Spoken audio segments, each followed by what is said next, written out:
Hi.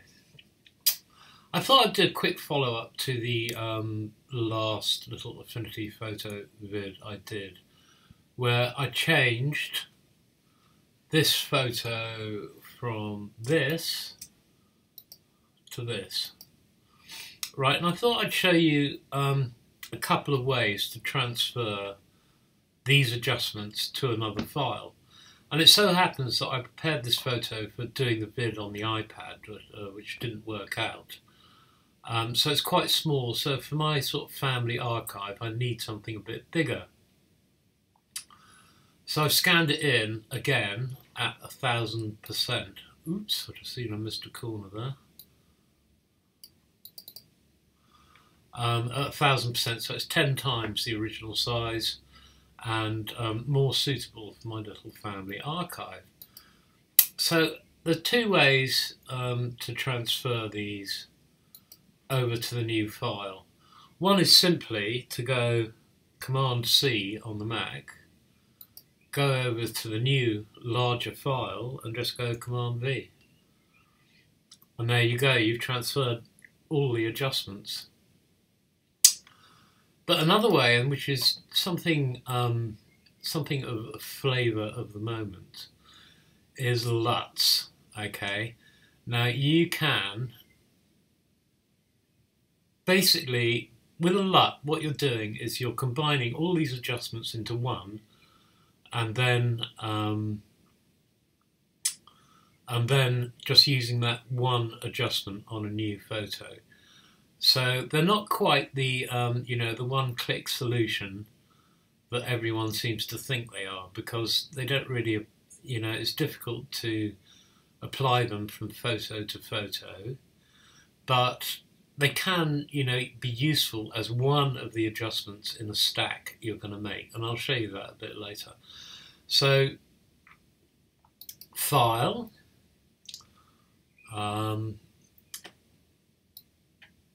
Export LUT, okay, and we're going to call this one Plec 22, Format Cube, Quality, you can adjust the quality.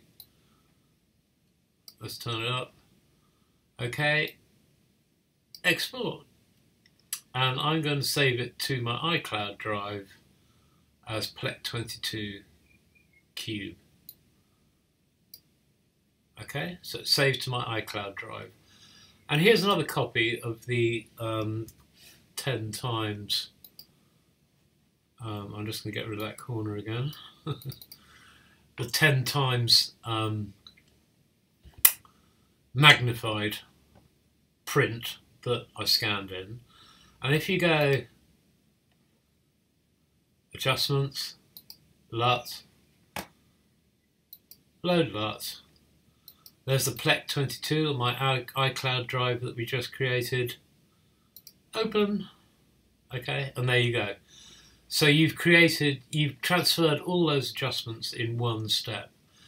Disadvantage with it is that you don't get access to these filters anymore. If you copy over the filters, then you can adjust them.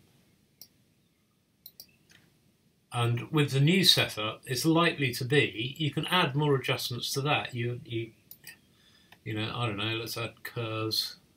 See what we can do with curves. So,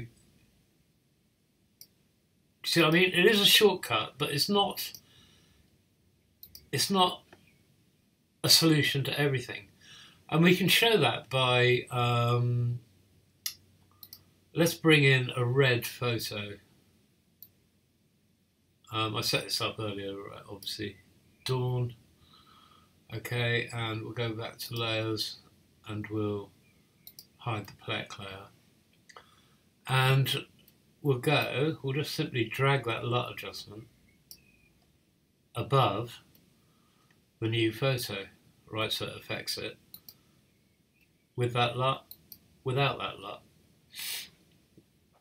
On this particular photo, we got rid of all the red. On this particular photo, it hasn't. There's still a load of red left there. So if you're thinking of calling that, red reduction LUT or something like that, it's not going to work on all photos. If, on the other hand, you had a series of photos that were shot on the same occasion, say this guy in the airplane shot 5 different shots from different angles, and you had to correct all of them, it would be quite a handy way to do it, because, you know, unless you change the settings on the camera, they'd all suffer from the same defect. So that would be another way to do it. And while we're here, I just want to show you something really neat that I really appreciate in Affinity Photo.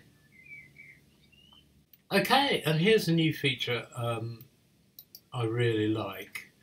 Is that here I've got the that file open on my desktop, and over here I've got an iPad Air 4 also running Affinity Photo, the iOS version obviously, and up here you can go Window, move to iPad, and you wait a second, and there it is. There is your file open on the iPad, complete with desktop interface, and you can work on that. So you can start your work on your desktop, transfer it over to the iPad. This all uses Sidecar, which is a Mac technology, and you know, when you finish, you just disconnect, and the file reappears on your desktop. Pretty neat, huh? That's another thing I really like about Affinity Photo. Is it's fun to use, you know, really fun to use. So that's it. I thought I'd take a look at some ways to transfer adjustments from one file to another. And also some of the things that I like about using Affinity Photo. Okay, well, thanks very much for watching.